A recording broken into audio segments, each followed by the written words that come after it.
Hello friends, आप सभी का स्वागत है अभ्युदय एकेडमी क्लासेस पे। फ्रेंड्स, जैसा कि पिछली कक्षा में आपको पढ़ा रहे थे टाइम एंड टेंस, और उसमें हमने बताया था कि टाइम और टेंस क्या होता है, क्या दोनों एक ही चीज होता है कि डिफरेंस होता है उसमें कुछ ना कुछ, उसके बारे में बताया था। फिर इसके बाद हम लोगों ने क्या पढ़ा था कि what is the exact definition of tense, tense का एग्जैक्ट डिफिनेशन क्या होता है। कुछ लोगों से पूछो टेंस की डिफिनेशन क्या होती है तो सीधे इतना ही बता देते हैं, टेंस को हिंदी में काल कहते हैं, बस। ये नहीं जानते कि हाँ टेंस को डिफाइन कैसे कर सकते हैं, उसको हम लोगों ने अच्छे से सीखा था। फिर इसके बाद क्या सीखा था कि टेंस को हम कैसे पहचान सकते हैं, क्या कोई भी टेंस हो उसको हम कैसे बड़े आसान तरीके से पहचान सकते हैं। तीन चार चीजों को हमने सीखा था। तो आज हम लोग बात करते हैं अलग अलग टेंस के। टेंस कितने प्रकार की बताया था मैंने? 12। मुख्य रूप से तीन होते हैं, लेकिन वैसे कितने होते हैं? 12 होते हैं। तो पहला टेंस आज हम लोग पढ़ते हैं, that's name present indefinite tense. कौन सा टेंस? Present indefinite tense. ठीक है ना? चलो शुरुआत करते हैं। पहला टेंस कौन सा पढ़ना है? Present indefinite tense.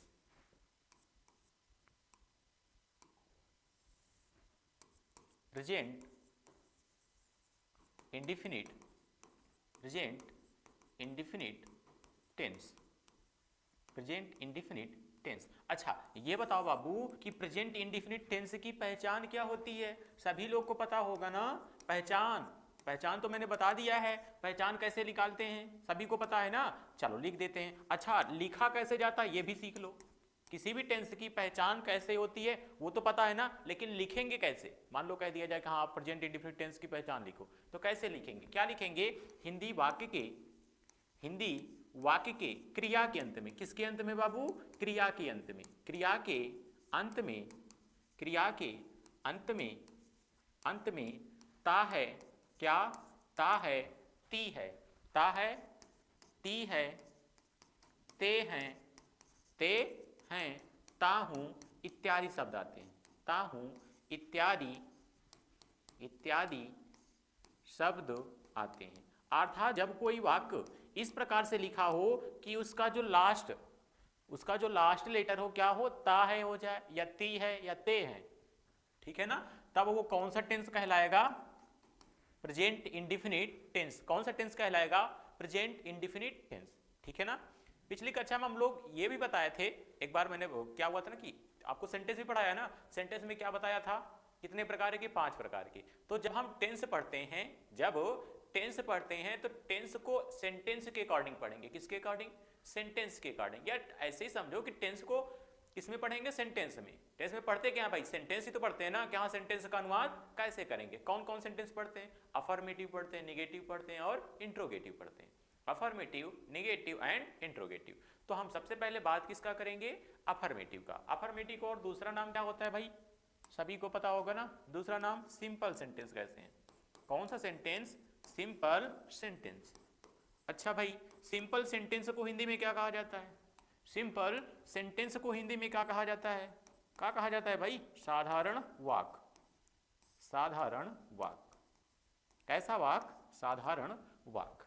ठीक है ना? सिंपल सेंटेंस को हिंदी में क्या कहते हैं? साधारण वाक। ठीक है ना? अब चलो, अब इसके रूल की बात करते हैं। किस चीज का? इसका रूल।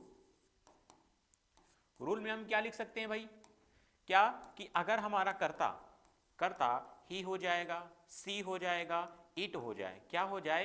ही हो जाए, सी हो जाए, इट हो जाए, या फिर किसी का नाम हो। क्या हो बाबू? किसी का नाम हो, या एक वचन कर्ता स्पष्ट करे। कौन सा कर्ता?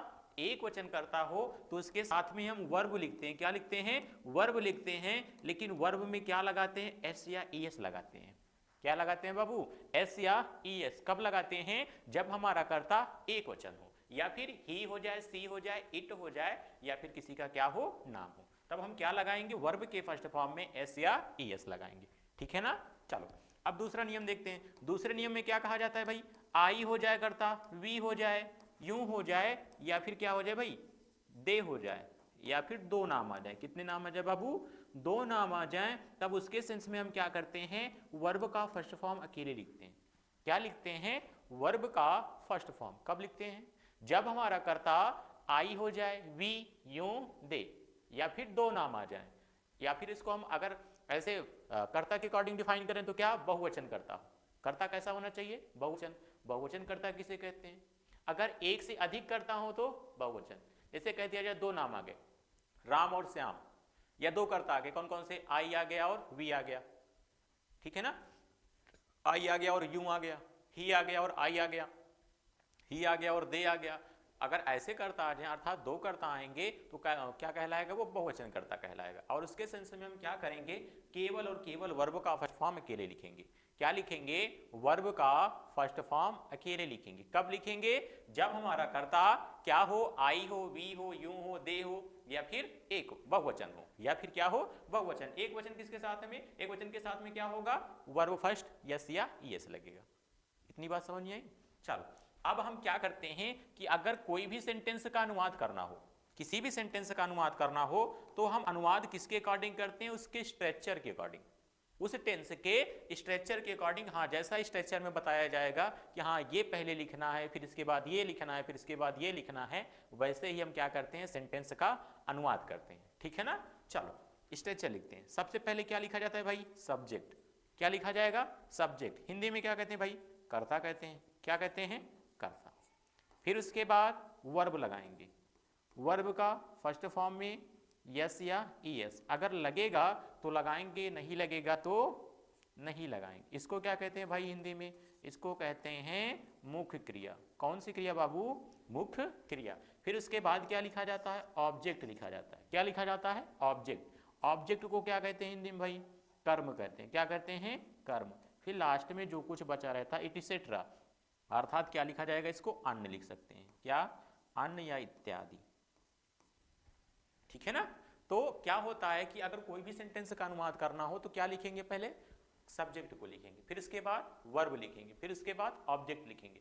अच्छा ये हमको नहीं पता है अभी तक, कर्ता क्या होता है, कर्म क्या होता है, क्रिया क्या होता है, ये भी नहीं पता है। तो सीधे से इतना ही समझो, अधिकांशता वाक्यों में यही देखा गया है, जितने भी अभी तक वाक्य होते हैं अधिकतर वाक्यों में ऐसा ही है कि सबसे पहले जो लिखा रहता है वो कर्ता होता है। सबसे पहले जो लिखा रहेगा वो कर्ता, जो लास्ट में लिखा रहेगा वो क्रिया, जो लास्ट में लिखा रहेगा वो क्रिया, और जो बीच में लिखा रहेगा बाबू वो क्या होगा, कर्म होगा। वो क्या होगा, कर्म। या फिर कर्ता कौन होगा, जो कार्य को करता है भाई क्या होगा, कर्ता। कार्य को करने वाला या क्रिया को करने वाला कर्ता, ठीक है ना। और क्या हो रहा है वो क्या होगा, क्रिया। और जो हो रहा है उसका प्रभाव जिस पर पड़ रहा है उसे क्या कह देंगे बाबू, कर्म कह देंगे। आप इतना ना समझ पाओ तो इतना ही बता दो, जो आगे लिखा रहेगा जनरली वो क्या होगा, कर्ता होगा, जो पीछे लिखा रहेगा वो क्या होगा, क्रिया होगा, और जो बीच में लिखा रहेगा वो क्या होगा, कर्म होगा, ठीक है ना। ऐसे जनरली जितने भी समानता जो सेंटेंस होते हैं इसी प्रकार से इसी फॉर्म के बने होते हैं, ठीक है ना। चलो अब एक सेंटेंस देखते हैं और उसका अनुवाद करते हैं, यहाँ कैसे अनुवाद कर सकते हैं। जैसे एक सेंटेंस लिख के आ जाए बाबू, क्या वह घर जाता है, छोड़ो घर नहीं लिखते, वह स्कूल जाता है, वह स्कूल जाता है, वह स्कूल जाता है। अच्छा अब इस सेंटेंस का अनुवाद करना है ना, कैसे करेंगे। सबसे पहले मैंने बताया ना कि सेंटेंस का अनुवाद किसके अकॉर्डिंग करेंगे भाई, स्ट्रक्चर के अकॉर्डिंग। किसके अकॉर्डिंग, स्ट्रक्चर। स्ट्रक्चर ये लिखा है ना, अच्छा इसका पूरा नाम लिख दें क्या, ये स्ट्रक्चर। स्ट्रक्चर को भाई हिंदी में क्या कहते हैं, संरचना कहते हैं। क्या कहते हैं भाई, संरचना, संरचना, ठीक है ना। अब बताओ क्या किसी भी सेंटेंस का अनुवाद करना होगा किसके अकॉर्डिंग करेंगे, स्ट्रक्चर के अकॉर्डिंग। स्ट्रक्चर में जैसा कहेगा वैसे ही लिखेंगे। सबसे पहले भाई इसमें क्या कह रहा है लिखने को, सब्जेक्ट। क्या कह रहा है भाई लिखने को, सब्जेक्ट लिखना है। क्या लिखना है बाबू, सब्जेक्ट। क्या लिखना है, सब्जेक्ट। अर्थात इसमें जो आगे लिखा होगा, मैंने वही बताया ना कि जो आगे लिखा रहेगा भाई क्या होगा, कर्ता। ऐसा हर वाक्य में पॉसिबल नहीं है, लेकिन अधिकांशता वाक्य में ऐसा ही देखा गया कि जो आगे लिखा रहता है वही क्या होगा भाई, कर्ता होगा, ठीक है ना। अगर आप नहीं समझ पाते हो तो कौन का प्रश्न कर लो, किसका, कौन का। कौन स्कूल जाता है, वह स्कूल जाता है, आएगा ना आंसर। कौन स्कूल जाता है, वह आंसर आएगा ना। तो जो आंसर आया है वही लिखना पड़ेगा, अर्थात वह लिखेंगे ना। वह की अंग्रेजी क्या होती है भाई, ही होती है। क्या होती है, ही। हमने क्या किया, कर्ता को लिख दिया। अब कर्ता के जस्ट बाद क्या लिखना है भाई, क्रिया लिखना है। क्या लिखना है, क्रिया।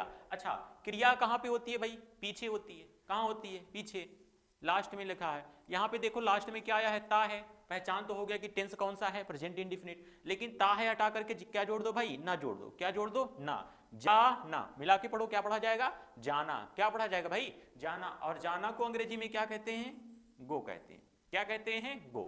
क्या हो जाएगा, ही, गो। अच्छा एक चीज और, यहां पे क्या लगाना है भाई, यस लगाना है, या तो ईएस लगाना है, या फिर इन दोनों में से किसी को नहीं लगाना है। ना, तो हम इसको किसके अकॉर्डिंग लगाते हैं भाई, कर्ता के अकॉर्डिंग। कर्ता हमारा क्या है, ही है, क्या है, ही है, तो ही के अकॉर्डिंग क्या लगेगा, वर्ब तो लिख दिया लेकिन उसमें यस या यस लगेगा, उसमें यस या ईएस लगेगा। अब यहां पे यस लगाना है कि ईएस लगाना है, ये भी तो झोल है भाई, क्या यहां पे एस लगाना है कि ईएस लगाना है। तो ये सुनो, अगर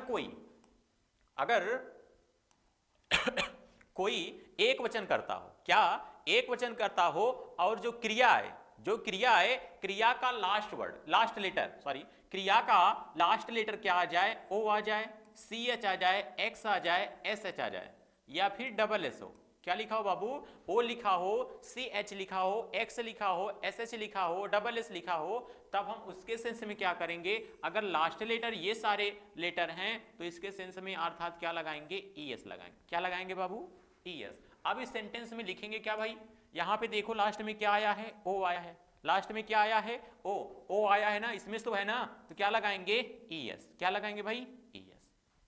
समझ में आया ना। और ये तभी लगेगा जब क्या होना चाहिए, कर्ता इन सब में से होना चाहिए, ही सी इट नेम हो या एक वचन करता हो, तभी अगर ये सब लास्ट वर्ड आते हैं, किसका, क्रिया का लास्ट लेटर ये आ जाए, तब हम क्या लगाएंगे, ईएस लगाएंगे। अगर ये लेटर नहीं है तो क्या लगाएंगे, एस लगाएंगे। क्या लगाएंगे, एस। ठीक है ना। अच्छा, यहां तक तो हो गया। अब क्या लिखना है बाबू, क्रिया तो लिख दिया, उसमें यस लगा दिया। अब क्या लिखना है, कर्म लिखना है। कर्म क्या है भाई, स्कूल। और कहीं भी जाया जाता है उसके पहले क्या लिखा जाता है बाबू, टू लिखा जाता है। तो क्या हो जाएगा, ही गोज टू स्कूल, वह स्कूल जाता है। क्या होगा, वह स्कूल जाता है, ही गोज टू स्कूल। समझ में आया सेंटेंस, आया ना। चलो फिर से एक बार देखते हैं। अगर प्रेजेंट इंडेफिनिट टेंस होगा तो क्या होगा, पहचान क्या होगा, ता है, ती है, ते हैं। ठीक है ना। नियम, जब सिंपल सेंटेंस पढ़ते हैं तो अगर ही सीट या नाम होगा तो वर्ब के फर्स्ट फॉर्म में क्या लगाएंगे, एस या एस। आई भी दे होगा तो वर्ब का फर्स्ट फॉर्म अकेले लिखते हैं, या बहुवचन करता हो तो वर्ब का फर्स्ट फॉर्म अकेले लिखेंगे। वर्ब मतलब समझ रहे हो ना, क्रिया, क्या क्रिया। ठीक है ना। अच्छा, स्ट्रक्चर की बात करें तो सबसे पहले सब्जेक्ट लिखा जाता है, फिर उसके बाद क्रिया वर्ब लिखी जाती है, फिर उसके बाद ऑब्जेक्ट लिखा जाता है, उसके बाद जो कुछ भी बचा रहेगा ईटीसी में उसको लिखेंगे। ठीक है, पहले सब्जेक्ट, फिर वर्ब, फिर ऑब्जेक्ट, फिर ईटीसी। ठीक है ना। जैसे सेंटेंस को मैंने बनाया। एक चीज और बताया कि कर्ता अगर इन सब में से हुई हो जाए, सी हो जाए, इट हो जाए, नेम हो जाए ना, तो उसके साथ में क्या, अगर जो क्रिया आ रही है, क्रिया का लास्ट लेटर ओ आ जाए, सी एच आ जाए, एक्स आ जाए, एस एच आ जाए, डबल एस आ जाए, तो उसके सेंस में या उसके साथ में हम क्या लगाएंगे भाई, ई एस लगाएंगे। क्या लगाएंगे, ई एस लगाएंगे। ठीक है ना। चलो और देखते हैं सेंटेंस दो चार, आप लोग इसका स्क्रीनशॉट ले सकते हो। चलिए, जैसे कह दिया जाए, राम यह काम करता है, राम यह काम करता है। अच्छा भाई, अब इसका अनुवाद कैसे करेंगे जी, कैसे करेंगे, सबसे पहले क्या लिखेंगे, कर्ता। सबसे पहले क्या लिखेंगे, कर्ता। कर्ता क्या है, राम जी हैं, राम जी को लिख दिया। ठीक है ना। फिर इसके बाद क्या लगाएंगे भाई, क्रिया। क्या लगाएंगे, क्रिया। ता है हटा करके क्या जोड़ दो, ना। क्या बन गया, करना।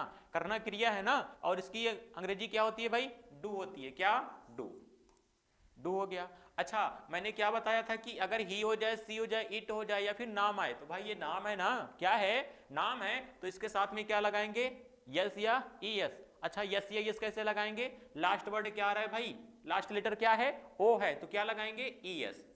क्या लगाएंगे, ई एस। राम डज, क्या करता है, यह काम, this work. Ram does this work. यह काम को अंग्रेजी में क्या कहते हैं भाई, दिस वर्क। समझ में आया ना।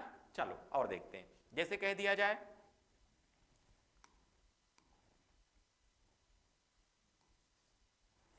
वे वे वहां वे वहां जाते हैं, वे वहां जाते हैं। अच्छा, अब इसका क्या करना है, अनुवाद करना। लास्ट में ते हैं यार, अर्थात प्रेजेंट इंडेफिनिट टेंस हो गया। सबसे पहले क्या लिखेंगे भाई, कर्ता लिखेंगे। क्या लिखेंगे, कर्ता। कर्ता क्या है, वे, और वे की अंग्रेजी क्या होती है, दे। क्या होती है, दे। अच्छा, दे के बाद, अब तो कर्ता लिख दिया ना, कर्ता के बाद क्या लिखेंगे भाई, क्रिया। क्रिया क्या है, जाना। क्या है, जाना। क्या लिखेंगे, गो। अब यहां पे कर्ता देखो, दे है ना, मैंने क्या बताया था नियम में कि अगर कर्ता आई हो, वी हो, यू हो, दे हो, अगर ये सब रहेंगे तो वर्ब का फर्स्ट फॉर्म अकेले लिखेंगे। वर्ब लिखा है, फर्स्ट फॉर्म ही रहता है, उसमें एस या ई एस नहीं लगाते हैं, तो इसमें एस या ई एस नहीं लगाएंगे। फिर आगे लिखेंगे कर्म। कर्म क्या है? वहां की अंग्रेजी क्या होती है भाई? देयर। यहाँ पे टू नहीं लगाएंगे। क्यों नहीं लगाएंगे? क्योंकि स्थान का नाम नहीं दिया। स्थान का नाम दिया होता तब हम क्या लगा देते? टू लगा देते। ठीक है, समझ में आया ना? चलो एक और देखते हैं।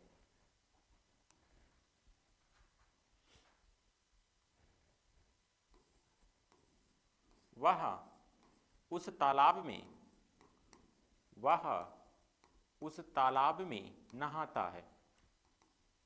वह उस तालाब में नहाता है। अच्छा भाई, अगर ऐसे लिख के आ जाए तो कुछ नहीं सर, जैसे बना रहे थे वैसे ही तो बनाएंगे ना। ही लिखेंगे। क्या लिखेंगे? ही। फिर इसके बाद क्या लगाएंगे? क्या लगाएंगे? क्रिया। क्रिया क्या है? नहाना। नहाना को अंग्रेजी में क्या कहते हैं? बेथ। क्या कहते हैं? बेथ। इसमें क्या लगा देंगे? यस। क्यों? क्योंकि यहाँ पे करता क्या है? ही। क्या करता है? ही।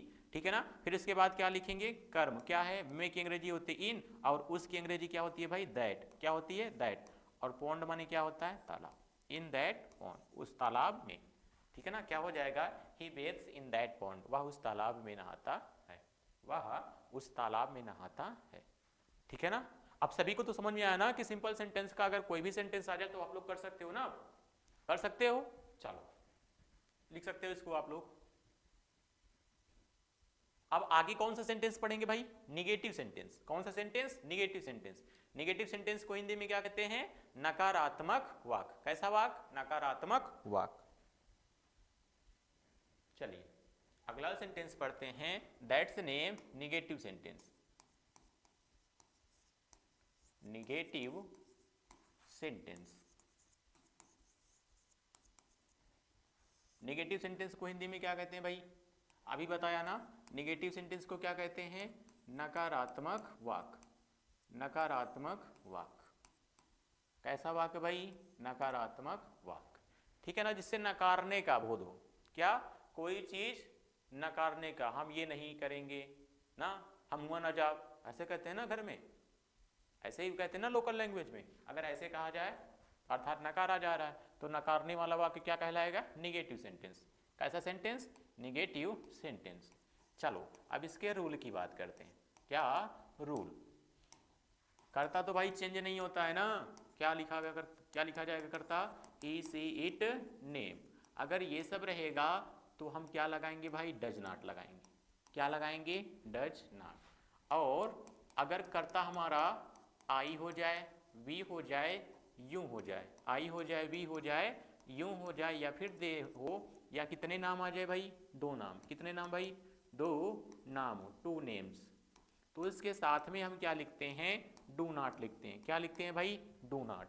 क्या लिखेंगे? Do not. ठीक है ना? और तीसरा काम क्या करते हैं? अभी तक हम लोग वर्ब के फर्स्ट फॉर्म में यस या यस भी लगा देते थे। वर्ब के फर्स्ट फॉर्म में यस या ईएस भी लगाते थे, लेकिन अब जब निगेटिव सेंटेंस को पढ़ेंगे तो चाहे वो कर्ता ही हो, सी हो, इट हो, आई, बी हो, दे, कोई भी कर्ता हो, सभी कर्ता के साथ क्या लिखेंगे? केवल और केवल मेन वर्ब का फर्स्ट फॉर्म अकेले लिखेंगे। क्या लिखेंगे बाबू? मेन वर्ब का फर्स्ट फॉर्म। मेन वर्ब का फर्स्ट फॉर्म कब लिखेंगे? जब सेंटेंस क्या हो जाए? निगेटिव हो जाए। जब सेंटेंस निगेटिव होगा तब हम क्या लिखेंगे? वर्ब का फर्स्ट फॉर्म अकेले लिखेंगे। और जब सिंपल होगा तब वर्ब के फर्स्ट फॉर्म में यस या ईएस भी लगा सकते हैं। कब लगा सकते हैं? जब हमारा कर्ता इनमें से कोई एक हो ना, ही, सी, इट या नेम आएगा तब लगाएंगे। ठीक है ना? बाकी जब निगेटिव रहेगा तो ये सारे अगर लिख के आते हैं तो क्या लगाएंगे? Does not. और ये सारे लिख के आते हैं तो क्या लगाएंगे? Do not. ठीक है? चलो अब हम बात किसका करते हैं? स्ट्रेचर का। किसका बात करते हैं बाबू? स्ट्रेचर का। स्ट्रेचर में सबसे पहले क्या लिखा जाता है भाई? सब्जेक्ट। फिर उसके बाद क्या लगाएंगे? डज नॉट या डू नॉट। डज नॉट या फिर डू नॉट। क्या भाई? डज नॉट लगाएंगे या फिर डू नॉट। फिर उसके बाद क्या लिखेंगे? वर्ब लिखेंगे। क्या लिखेंगे भाई? वर्ब। क्या लिखेंगे? वर्ब। वर्ब के जस्ट बाद क्या लिखेंगे? ऑब्जेक्ट। फिर ईटीसी। आप लोग स्ट्रक्चर भी याद करके रखो। ठीक है ना? ऐसे लिखते रहोगे ना तो स्ट्रक्चर भी क्या हो जाएगा? याद हो जाएगा। सबसे पहले सब्जेक्ट लिखा जाता है, फिर उसकी अगर हेल्पिंग वर्ब लग रही है उसको लगाएंगे, वर्ब लिखेंगे, वर्ब का कौन सा फॉर्म लग रहा है उसको याद रखना, फिर ऑब्जेक्ट लिखा जाता है, फिर एटीसी जो कुछ बचा रहता है उसको लिखा जाता है। ठीक है ना? चलो एक सेंटेंस देखते हैं।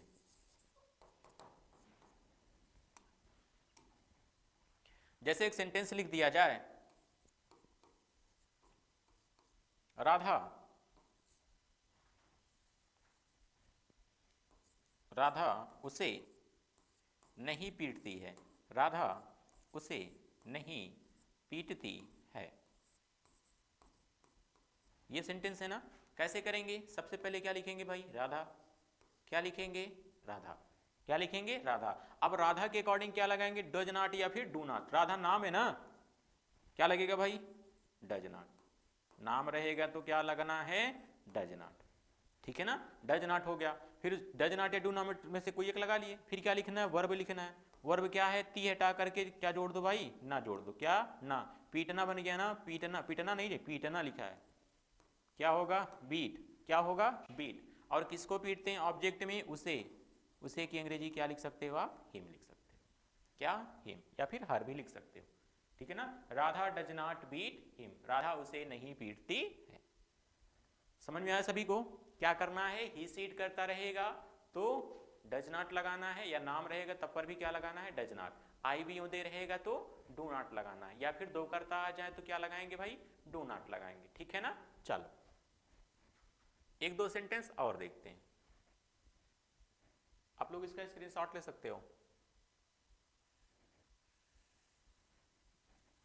नहीं तो रफ और कॉपी लेके बैठा करो, लिखा करो साथ में ना। अगर साथ में लिखते रहोगे ना तो बहुत अच्छे से तैयार होगा, चीज़ें बड़ी अच्छे से समझ में भी आएंगी, कोई भी डाउट नहीं रहेगा। ठीक है ना। चलो जैसे एक सेंटेंस और लिखा जाए भाई, क्या लिख दिया जाए?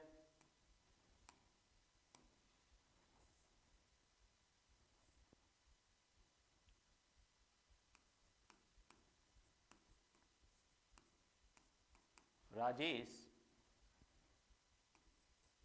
राजेश उन्हें यहाँ नहीं बुलाता है, यहाँ नहीं बुलाता है। राजेश उन्हें यहाँ नहीं बुलाता है। क्या लिखा है बाबू? राजेश उन्हें यहाँ नहीं बुलाता है। अब क्या करना है? इसका अनुवाद करना है। कैसे करेंगे भाई? चलो देखते हैं। सबसे पहले क्या लिखेंगे? राजेश। क्या लिखेंगे? राजेश। अब ये नाम है तो इसके अकॉर्डिंग क्या लगेगा? Does not. क्या लगेगा? Does not. क्या लगेगा भाई? Does not. फिर क्या लिखेंगे? कॉल। क्रिया है ना बुलाना, कॉल। ठीक है ना। फिर किसको बुलाते हैं? उन्हें, देम। कहाँ? यहाँ, हियर। ठीक है, बन सकता है ना सभी का? लिख लो।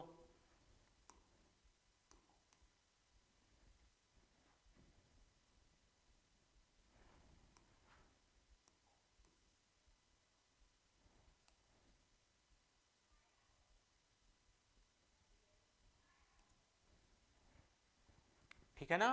तो हम लोगों ने कौन कौन सा सेंटेंस पढ़ा? पहला पढ़ा सिंपल सेंटेंस, दूसरा निगेटिव। इसको तो बहुत स्लो में पढ़ा रहे हैं ना, प्रेजेंट इंडिफिनिट टेंस को बहुत ही स्लो में पढ़ना है ताकि क्या हो, अच्छे से समझ में आ जाए। फिर इसके बाद पास्ट इंडिफिनिट पढ़ेंगे, फिर फ्यूचर इंडिफिनिट। दोनों को बहुत तेजी से पढ़ेंगे। तेजी से मतलब कि हाँ जल्दी नहीं लिखेंगे, आपको समझाएंगे, लेकिन वो सबका इतना स्ट्रक्चर नहीं, इतना मतलब रूल वगैरह नहीं लिखेंगे। डायरेक्ट रूल क्या होता है, ये क्या होता है, डायरेक्ट ट्रांसलेशन सिखाऊंगा।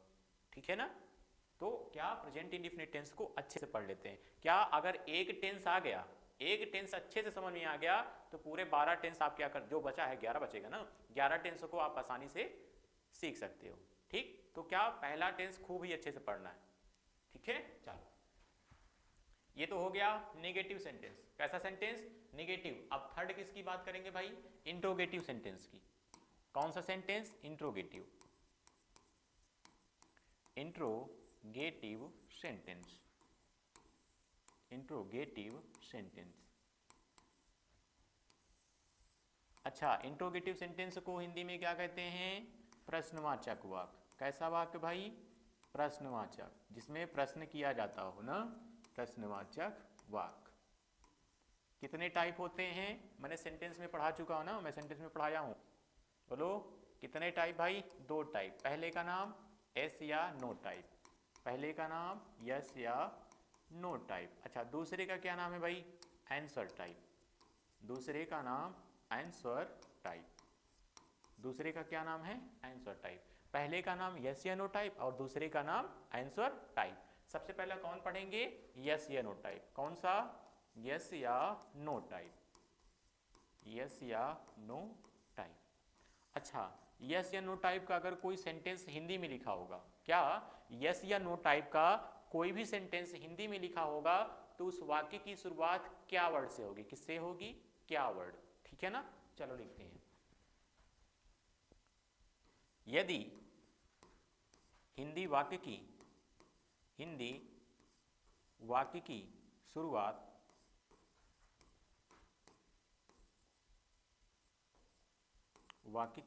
शुरुआत क्या वर्ड से हो, क्या शब्द से हो, तो उसकी अंग्रेजी क्या नहीं लिखते हैं भाई, व्हाट नहीं लिखेंगे, क्या नहीं लिखेंगे, व्हाट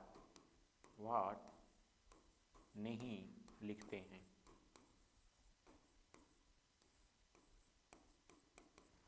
क्या नहीं लिखते हैं, व्हाट नहीं लिखते हैं, ठीक है ना। अच्छा, लिखते क्या हैं, अगर हमारा कर्ता ही होगा, सी होगा, इट होगा या नेम होगा, से पहले किसका प्रयोग करेंगे भाई, डज का। किसका प्रयोग करेंगे, डज का। डज लिख देंगे तो क्या हो जाएगा, वो क्या का अर्थ देगा, किसका अर्थ, क्या का मीनिंग देगा, ठीक, क्या, डज लिखेंगे तो, ठीक है ना। आई, वी, यू, दे, अगर ये सब रहें से पहले हम क्या प्रयोग करेंगे भाई, डू का प्रयोग कर देंगे। किसका प्रयोग, डू का। अगर पूछा जाए कि यहाँ पे डच का मतलब क्या होगा, तो डच का मतलब क्या है, क्या। डच का मतलब किससे है, क्या वर्ड से, किससे है, क्या से।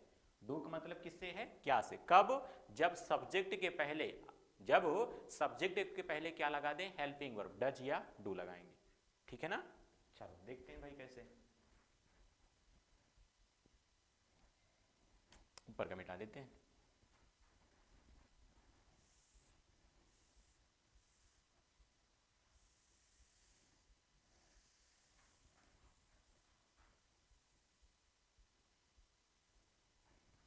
चलिए स्ट्रक्चर की बात करते हैं।